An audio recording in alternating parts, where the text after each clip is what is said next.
welcome to my channel!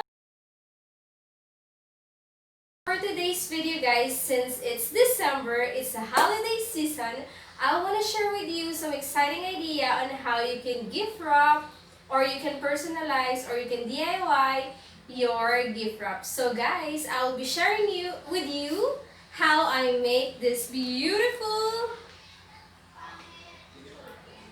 gift wrap idea. Ayan guys, ito. For girls and for boys.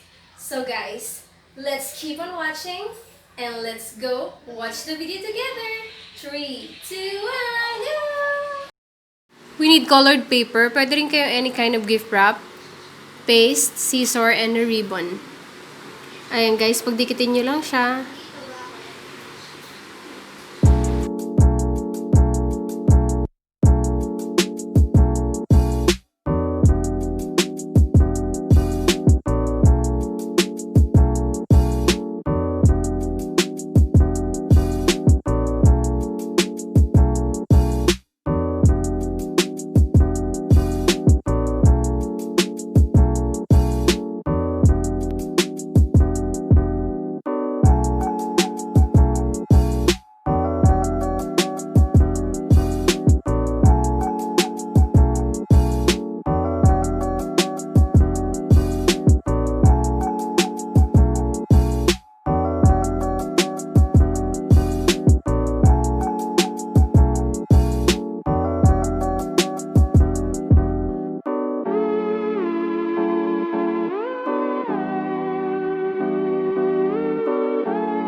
Easy lang, di ba guys? So guys, if you like this, don't forget to share it and don't forget to like and subscribe. Thank you for watching guys. Bye!